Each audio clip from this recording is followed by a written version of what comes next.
Hello everyone, जय हिंद, नमस्कार। जैसा कि आप सभी को मालूम है, 1 फरवरी 2025 को 2025-26 फाइनेंशियल ईयर के लिए जो बजट है, वित्त मंत्री निर्मला सीतारमण जी के द्वारा पेश किया गया। हालांकि इसका पार्ट 1 ऑलरेडी मैं आपको प्रोवाइड करा चुकी हूं, जिसमें कि हमने थ्योरी देखी थी और बजट से बनने वाले कुछ जीके के एमसीक्यूज डिस्कस किए थे। आज का जो क्लास होगा ये बजट के सेकंड पार्ट पर बेस है, जिसमें कि जो थ्योरी हमने डिस्कस करी थी उससे आपके एग्जाम में किस तरीके से क्वेश्चंस बन सकते हैं एमसीक्यू के फॉर्मेट में 35 प्लस एमसीक्यूज यहां से हम डिस्कस करने जा रहे हैं और सभी क्वेश्चन इंपॉर्टेंट है, देखते हुए चलेंगे। पीडीएफ के लिए परेशान ना होए, पीडीएफ आपको कल्याणी मैम ऑफिशियल का जो टेलीग्राम चैनल है वहीं पर मिलेगा। बेसिक चीजें का रिवीजन यदि हम करें, ये मैं आपको ऑलरेडी बता चुकी हूँ कि सबसे अधिक बार बजट पेश करने का रिकॉर्ड जो है ये मोरारजी देसाई के नाम पर है। कुल 10 बार इन्होंने बजट पेश किया। निर्मला सीतारमण जी ने 2025 में पेश किया है, तो हम ये कह सकते हैं इनका ये 8वीं बार था। ठीक है, और ये स्वतंत्र भारत की मतलब कि देश की पहली महिला वित्त मंत्री स्वतंत्र प्रभार निर्मला सीतारमण जी ही हैं। फोर्ब्स के द्वारा जारी दुनिया की सबसे शक्तिशाली महिलाओं के लिस्ट में ये 28वें स्थान पर हैं। जीएसटी परिषद की भी अध्यक्षता यही करती हैं। तो 8वीं बार का बजट इनके द्वारा पेश किया गया। अब यहाँ पर मैंने आपको ये भी बताया था कि यदि नंबर ऑफ वर्ड्स के हिसाब से यदि हम देखें तो सबसे अधिक शब्दों वाला जो बजट है ये पूर्व वित्त मंत्री और पूर्व प्रधानमंत्री भी रह चुके हैं मनमोहन सिंह जी, जिनका रिसेंटली निधन हुआ। 1991 में इनके द्वारा जो बजट पेश किया गया था इसमें 18,650 शब्द थे और नंबर ऑफ वर्ड्स के हिसाब से तो अभी भी मनमोहन सिंह जी ही हैं। लेकिन यदि सबसे लंबे बजट भाषण का रिकॉर्ड यदि देखा जाए तो 2020 में निर्मला सीतारमण जी के द्वारा पेश किया गया बजट जो कि 2 घंटे 42 मिनट लंबा था। तो दोनों में फर्क है, ऐसे आप याद रखें। अब देश के ऐसे प्रधानमंत्री जिन्होंने खुद ही बजट पेश किया था, तो ऐसे 3 प्रधानमंत्री रहे। जवाहरलाल नेहरू जी 1958 में, इंदिरा गांधी जी 1970 में और राजीव गांधी जी 1987 में। पूछा जाता है ना एग्जाम में, देश के कितने प्रधानमंत्री हुए जिन्होंने खुद ही बजट पेश किया, तो ये 3 नाम आप याद रखेंगे। अब चलिए एमसीक्यू की सीरीज हम शुरू करते हैं। भारतीय संविधान के किस आर्टिकल में वार्षिक वित्तीय विवरण शब्द का उल्लेख है? ये ऑलरेडी मैं आपको बता चुकी हूं कि बजट शब्द का उल्लेख भारतीय संविधान में कहीं पर भी नहीं किया गया है। वार्षिक वित्तीय विवरण के बारे में बताया गया है जो कि आर्टिकल नंबर 112 में हो जाएगा। वार्षिक वित्तीय विवरण भारत सरकार का मुख्य बजट दस्तावेज है और वार्षिक वित्तीय विवरण एक वित्तीय वर्ष के लिए सरकार की अनुमानित प्राप्ति यानी कि जितना मिला है और जितना खर्च हुआ है इसका विवरण है। इसे राष्ट्रपति द्वारा संसद में प्रस्तुत किया जाता है। भारत में वित्तीय वर्ष कब तक रहता है? 1 अप्रैल से 31 मार्च तक रहता है। हालांकि देखिए पेश है जो वित्त मंत्री ही करते हैं ना, वित्त मंत्री के ही द्वारा ये पेश किया जाता है, निर्मला सीतारमण जो है। भारत के वर्तमान वित्त मंत्री कौन है जिन्होंने लगातार 8वां बजट पेश करके इतिहास रचा है? तो जैसा कि मैंने बताया ये हो जाएंगे निर्मला सीतारमण जी। ये वाला क्वेश्चन एग्जाम का पार्ट बन चुका है कि फोर्ब्स द्वारा जारी दुनिया की सबसे शक्तिशाली महिलाओं की लिस्ट में इन्हें कौन सा स्थान दिया गया है?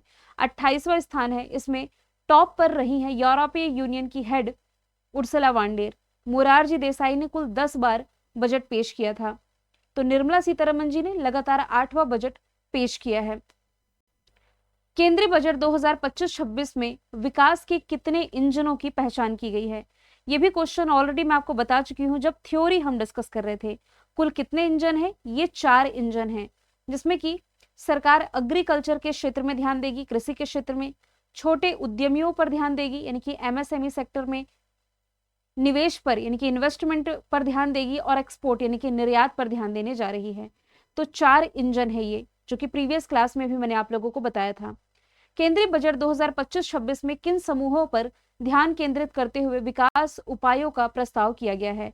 तो मैंने बोला था कि आप 4 शब्दों पर विशेष रूप से ध्यान दें, जिसका डिस्कशन आया था गरीब, युवा, अन्नदाता और नारी। ऑप्शन सी इसका राइट आंसर है।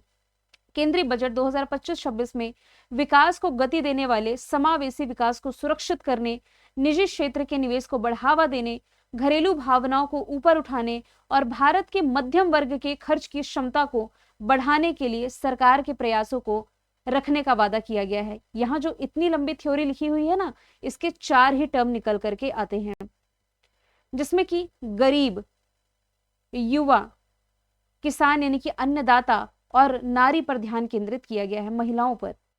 अगला सवाल है, हाल ही में कि सरकार ने किस थीम के साथ केंद्रीय बजट 2025-26 पेश किया है? तो इसकी थीम रही है सबका विकास। यदि आप पीआईबी में भी देखेंगे ना तो यही थीम निकल करके आती है और सरकार का लक्ष्य है 2047 तक भारत को विकसित देश बनाना। बजट 2025-26 के तहत प्रधानमंत्री धन धान्य कृषि योजना के अंतर्गत कितने कम कृषि उत्पादकता वाले जिले इसमें शामिल किए जाएंगे? ये थ्योरी में मैंने आप लोगों को बताया था कि कुल 100 ऐसे जिले शामिल किए जाएंगे जिनकी उत्पादकता कम है, उन पर फोकस किया जाएगा। और इसके लिए जिस योजना की शुरुआत की गई इसका नाम हो जाएगा प्रधानमंत्री धन धान्य कृषि योजना। और इस योजना से देश भर में लगभग 1.7 करोड़ किसानों को लाभ मिलेगा। केंद्रीय बजट 2025-26 में घोषित दलहन मिशन में आत्मनिर्भरता किस दाल पर केंद्रित की गई है? तो इसमें 3 प्रकार की दालें शामिल है, तुअर, उड़द और मसूर। भारत दालों के लिए 6 वर्षीय आत्मनिर्भरता कार्यक्रम शुरू करने जा रहा है, जिस पर यह तुअर, उड़द और मसूर पर ध्यान केंद्रित करेगा।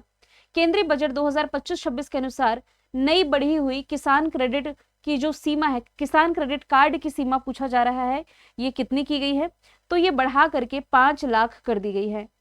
5 लाख की गई है। पहले कितनी थी? तो पहले ये 2 लाख हुआ करती थी, तो ये भी आप याद रखें। किसान क्रेडिट कार्ड एक ऋण योजना है जो किसानों को कृषि और उससे जुड़ी गतिविधियों के लिए लोन प्रोवाइड कराता है, जिसकी शुरुआत है जो कि 1998 में की गई थी और इसकी जो कार्ड की सीमा है बढ़ा करके 5 लाख रुपए की गई है। केंद्रीय बजट 2025-26 में घोषित कपास उत्पादकता मिशन की अवधि कितनी रखी गई है? तो इसकी अवधि रखी गई है 5 वर्ष की। ऑप्शन ए इसका राइट आंसर है। इसका उद्देश्य है कपास की खेती की उत्पादकता और स्थिरता को बढ़ावा देना, यानी कि कॉटन की बात की जा रही है ना, कपास यानी कि कॉटन, और अतिरिक्त लंबे रेशेदार कपास की किस्मों के उत्पादन को बढ़ावा देना। किस राज्य में मखाना बोर्ड की स्थापना की जाएगी? क्वेश्चन को इंपॉर्टेंट मार्क करें, पीआईबी से उठाया हुआ ये क्वेश्चन है। बिहार में मखाना बोर्ड स्थापित करने की घोषणा इस बार के बजट में की गई है। मखाना के उत्पादन, इसके प्रोसेसिंग यानी कि प्रसंस्करण, मूल्य संवर्धन, विपणन में सुधार करने के लिए बिहार में मखाना बोर्ड की स्थापना की जानी है। माइक्रो इंटरप्राइजेस क्रेडिट कार्ड के तहत जो सूक्ष्म उद्यमी हैं इनके लिए कितने क्रेडिट सुविधा प्रदान की जाएगी? कितने लाख की क्रेडिट सुविधा पूछा जा रहा है? तो इनके लिए 5 लाख की क्रेडिट सुविधा है जो कि प्रदान की जानी है। केंद्रीय बजट 2025 के अनुसार राष्ट्रीय खाद्य प्रौद्योगिकी संस्थान है जो कि स्थापित किया जाना है, पूछा जा रहा है कहां? तो ये भी बिहार में स्थापित किया जाएगा। ऑप्शन ए इसका राइट आंसर है। केंद्रीय बजट 2025 के अनुसार अगले 5 वर्षों में सरकारी स्कूलों में कितने अटल टिंकरिंग लैब स्थापित किए जाएंगे? तो कुल 50,000 अटल टिंकरिंग लैब स्थापित किए जाने की योजना है। कितने वर्षों में? अगले 5 वर्षों में। अटल टिंकरिंग लैब भारत में एक ऐसा कार्यक्रम है जो छात्रों को साइंस एंड टेक्नोलॉजी, इंजीनियरिंग और मैथ्स के व्यावहारिक अनुभव है जो कि प्रदान कराता है। बेसिकली स्कूल में इनोवेशन को बढ़ावा देने के लिए ये कार्यक्रम है। केंद्रीय बजट 2025-26 के अनुसार 5 वर्षों में 5 आईआईटी में कितनी सीटें जोड़ी जाएंगी? तो इसमें कुल सीटें जोड़ी जाएंगी 6500, 6500। ध्यान दीजिए, बजट से डायरेक्ट आंकड़े पूछे जाते हैं, इसलिए इसकी कोई शॉर्ट ट्रिक नहीं है, आपको याद रखनी ही होगी। तो 2025-26 के बजट में शिक्षा के क्षेत्र में बड़ी घोषणाएं की गई है, जिसमें कि 6500 और छात्रों को समायोजित करने के लिए 5 नए आईआईटीज में बुनियादी ढांचे का विस्तार किया जाएगा। 10,000 नए मेडिकल सीटें और शिक्षा के लिए एआई पर उत्कृष्टता केंद्र स्थापित करने के लिए सरकार है जो कि 500 करोड़ का आवंटन करने जा रही है। कृषि उत्पादकता को बढ़ावा देने के लिए 12.7 लाख मीट्रिक टन क्षमता वाला एक नया यूरिया प्लांट स्थापित किया जाएगा। क्वेश्चन को इंपॉर्टेंट मार्क करें। और ये कहां स्थापित किया जाएगा? तो इसकी स्थापना पूर्वोत्तर भारत का जो राज्य है असम, यहां पर की जानी है। नेक्स्ट यदि हम चलें, इसके पहले मैं आपको बता दूं, आप लोगों के लिए ट्रेंडिंग टॉपिक के लिए डेडिकेटेड एक नया चैनल लॉन्च कर दिया गया है। डिस्क्रिप्शन बॉक्स में लिंक मिल जाएगी। कल्याणी मैम ऑफिशियल के नाम से ही जो नया चैनल मैंने लॉन्च किया है, कल ही के दिन लॉन्च किया है, कल्याणी मैम ऑफिशियल, ये ऐप का भी नाम है और नए चैनल का भी नाम है। इस पर एक क्लास ऑलरेडी आ चुकी है जिसमें कि 2025 में वर्तमान में कौन क्या है कि अपडेटेड अपॉइंटमेंट मैंने कवर कर दी है, जिसमें कि 100 इंपॉर्टेंट क्वेश्चंस एमसीक्यू फॉर्मेट में हमने कवर कर लिए हैं। आप लोगों ने वीडियो नहीं देखा तो जाकर के देख सकते हैं। और उस वीडियो की जो पीडीएफ है मेरे official Telegram channel Kalyani ma'am official से आप लोगों को मिल जाएगी, तो आप डाउनलोड कर सकते हैं। अगला सवाल है, भारतीय भाषा पुस्तक योजना ये चर्चे में थी, इसका प्राथमिक उद्देश्य क्या है? इसका उद्देश्य है भारतीय भाषाओं में डिजिटल पाठ्य पुस्तकें हैं जो कि उपलब्ध कराना। केंद्रीय बजट 2025-26 में इसका उल्लेख आया है। इसका उद्देश्य है स्कूलों और विश्वविद्यालयों में छात्रों के लिए सीखना और अधिक सुगम बनाना। कहने का मतलब है कि कुछ जो रीजनल या आप कह सकते हैं क्षेत्रीय भाषाएं होती हैं, तो उस क्षेत्रीय भाषाओं में भी आपको पढ़ने का डेटा मिल सके, है ना। तो स्टडी को और आसान बनाने के लिए ये जो पाठ्य पुस्तकें हैं प्रोवाइड कराई जाएंगी। वित्त मंत्री निर्मला सीतारमन ने स्वदेशी छोटे मॉड्यूलर रिएक्टर विकसित करने के लिए कितने करोड़ रुपए के परमाणु ऊर्जा मिशन की घोषणा करी है? इस क्वेश्चन को भी इंपॉर्टेंट मार्क करें तो इसके लिए 20,000 करोड़ का इन्वेस्टमेंट है जो कि किया जाएगा। जो 4 इंजन मैंने बताया है ना आपको, तो ये इन्वेस्टमेंट वाले इंजन में यानी कि निवेश वाले इंजन में ये वाला क्वेश्चन ऐड हो जाएगा। 20,000 करोड़ रुपए इसमें खर्च किए जाएंगे और 2047 तक 100 गीगावाट स्थापित परमाणु ऊर्जा का लक्ष्य रखा गया है। लघु मॉड्यूलर रिएक्टरों के अनुसंधान और विकास के लिए परमाणु ऊर्जा मिशन इसकी शुरुआत की गई है। इसका लक्ष्य है 2033 तक यानी कि आने वाले 8 सालों तक 5 स्वदेशी रूप से विकसित रिएक्टरों का निर्माण हो सके और इसका संचालन भी हो सके, जिसके लिए खर्च किया जा रहा है 20,000 करोड़ रुपए। किस परियोजना के तहत ग्रामीण क्षेत्रों में सभी सरकारी माध्यमिक विद्यालयों और प्राथमिक स्वास्थ्य केंद्रों में ब्रॉडबैंड कनेक्टिविटी है जो कि जोड़ी जाएगी? तो ये जोड़ा जाएगा भारत नेट के तहत। ऑप्शन सी इसका राइट आंसर हो जाएगा। वित्त मंत्री निर्मला सीतारमन ने बजट 2025 पेश करते हुए कहा कि भारत नेट परियोजना के तहत ग्रामीण क्षेत्रों के सभी सरकारी माध्यमिक विद्यालयों और प्राथमिक जो हेल्थ सेंटर है, स्वास्थ्य केंद्र, यहाँ पर ब्रॉडबैंड कनेक्टिविटी प्रदान की जाएगी। और वह आय सीमा क्या है जिस पर अब कोई भी टैक्स नहीं लगेगा? ये भी क्वेश्चन इंपॉर्टेंट है। तो ये आय सीमा इस बार रखी गई है 12 लाख रुपए तक की, है ना। तो इस पर कोई भी आयकर यानी कि टैक्स पे नहीं करना होगा। अगला सवाल है, केंद्रीय बजट 2025 के तहत कैंसर और जो पुरानी दुर्लभ बीमारियां हैं इनके लिए कितनी जीवन रक्षक दवाओं को पूरी तरह से छूट दी गई है? तो ये दी गई है कुल ऐसी 36 बीमारियों के लिए, जिसमें कि कैंसर भी शामिल है और पुरानी दुर्लभ बीमारियां जो ठीक नहीं हो रही हैं, लाइलाज बीमारी आप कह सकते हैं। और इसमें जो मूल सीमा शुल्क है, जो बॉर्डर शुल्क होता है, ये पूरी तरीके से छूट इसमें प्रदान किया जाएगा। प्रधानमंत्री स्वनिधि योजना में यूपीआई लिंक्ड क्रेडिट कार्ड के तहत स्ट्रीट वेंडर्स के लिए क्रेडिट लिमिट कितनी रखी गई है? तो इनके लिए क्रेडिट लिमिट है 30,000 रुपए तक की। स्ट्रीट वेंडर आप समझते ही होंगे, स्ट्रीट वेंडर आप रेहड़ी मजदूर कह सकते हैं, सड़क के किनारे छोटी छोटी जो दुकानें लगाते हैं उनकी मैं बात कर रही हूँ। तो छोटे उद्यमियों के लिए प्रधानमंत्री स्वनिधि योजना के तहत 6.8 मिलियन स्ट्रीट वेंडर्स को बेहतर बैंकिंग सहायता मिलेगी, जिसमें कि उच्च बैंक ऋण सीमा और 30,000 रुपए तक की सीमा वाले यूपीआई लिंक्ड क्रेडिट कार्ड इसमें दिए जाएंगे। प्रधानमंत्री स्ट्रीट वेंडर आत्मनिर्भर निधि योजना या स्वनिधि योजना भी कह सकते हैं, एक सरकारी कार्यक्रम है जो स्ट्रीट वेंडर्स को कार्यशील पूंजी लोन प्रोवाइड कराता है। बीमा क्षेत्र में फॉरेन डायरेक्ट इन्वेस्टमेंट यानी कि एफडीआई की सीमा फरवरी 2025 तक 74% से बढ़ा करके कितने प्रतिशत की गई है? तो ये कर दी गई है पूरे 100%। ऑप्शन नंबर डी इसका राइट आंसर है। वित्त मंत्री निर्मला सीतारमन जी ने वर्ष 2025 के बजट में बीमा क्षेत्र में एफडीआई की सीमा प्रतिशत जो 74% थी बढ़ा करके ये 100% कर दिया गया है। ये बढ़ी हुई सीमा उन कंपनियों के लिए होगी जो भारत में पूरा प्रीमियम इन्वेस्टमेंट करती हैं। इससे विदेशी निवेश जो है ये अट्रैक्ट होगा, इससे कंपटीशन भी बढ़ेगा, बीमा पैठ में सुधार होगा और वैश्विक प्रथाओं के साथ तालमेल है जो कि ये बैठ सकेगा।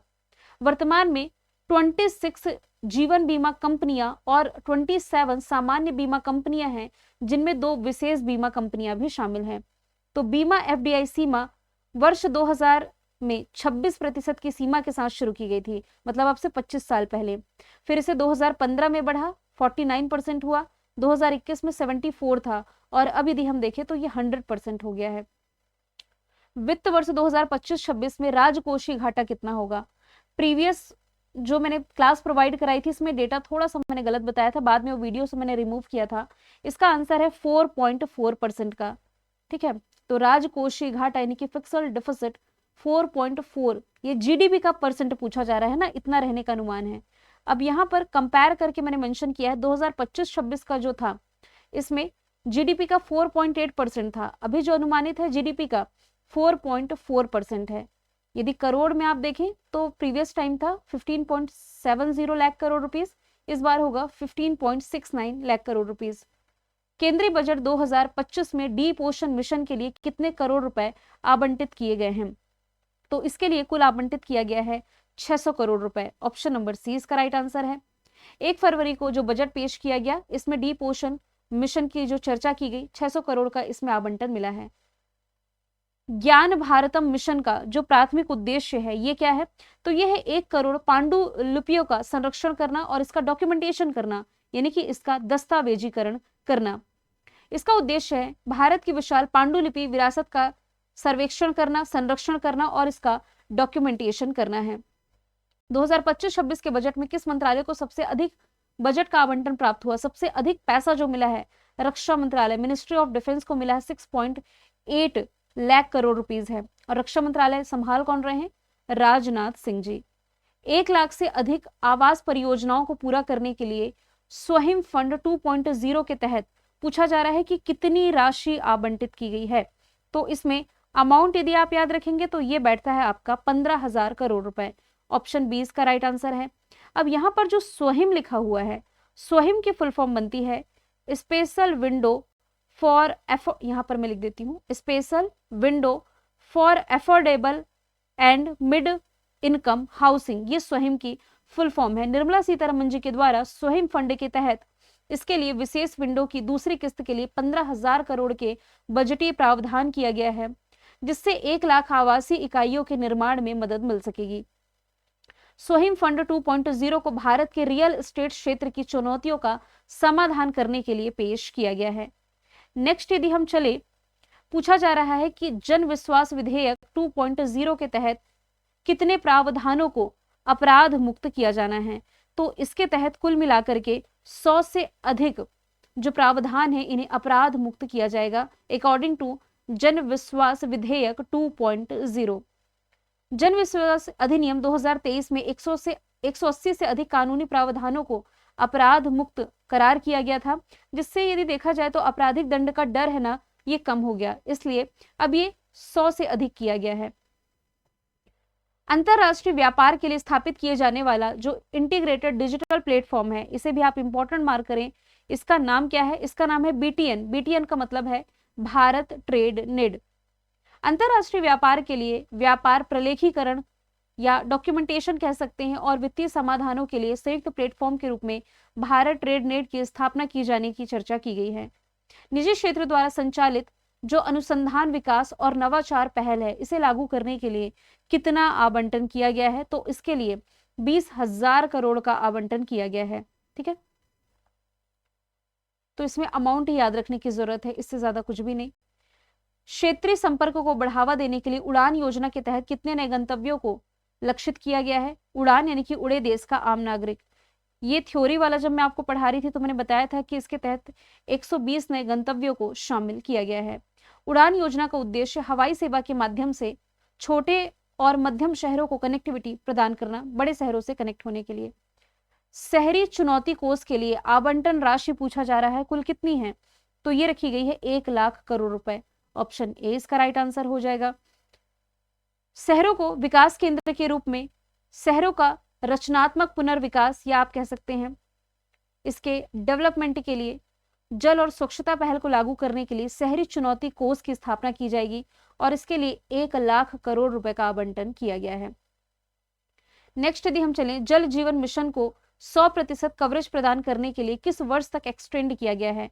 ये जो योजना है आने वाले 3 साल के लिए और एक्सटेंड की गई है, यानी कि 2028 तक के लिए ये बढ़ा दी गई है और इसके लिए जो पैसा खर्च किया जाएगा ये है 67,000 करोड़ रुपए, 67,000 करोड़ रुपीज। हर ग्रामीण घर में पाइप से पानी का कनेक्शन प्रोवाइड कराने के लिए ये योजना रही थी। ठीक है, यहाँ पर ये आगे पीछे हो गया है। ये जल शक्ति मंत्रालय द्वारा शुरू किया गया मिशन है जिसकी शुरुआत 2019 से की गई थी, जिसका उद्देश्य 2024 तक हर घर में पीने का पानी प्रोवाइड कराया जा सके। इससे प्रति व्यक्ति प्रतिदिन ग्रामीण घर में 55 लीटर नल का पानी पा सकता है, ऐसी व्यवस्था थी। 2028 तक इसे बढ़ाया गया है। केंद्रीय बजट के अनुसार 2025-26 में कितने कैंसर केंद्र स्थापित किए जाएंगे, इसे भी इंपॉर्टेंट मार्क करें। तो इसके तहत कुल 100 कैंसर केयर सेंटर स्थापित किए जाने की बात कही गई है। नेक्स्ट और लास्ट क्वेश्चन है, बजट 2025-26 में शिक्षा के लिए आर्टिफिशियल इंटेलिजेंस में उत्कृष्टता केंद्र स्थापित करने के लिए कुल कितना खर्च किया जाएगा? तो इसके लिए 500 करोड़ रुपए का प्रावधान है। ऑप्शन ए इसका राइट आंसर हो जाएगा। ठीक है, अब ये जो चीज मैं आपको ऑलरेडी बता चुकी हूँ कि पीडीएफ आपको मेरे ऑफिशियल टेलीग्राम चैनल पर मिलेगी, लिंक डिस्क्रिप्शन बॉक्स में मिल जाएगी। वीडियो यदि पसंद आया है तो उसे ज्यादा से ज्यादा लाइक कीजिए, शेयर कीजिए। चैनल पर नए हैं तो चैनल को सब्सक्राइब कर लीजिए। मिलेंगे नेक्स्ट वीडियो में। Thank you so much.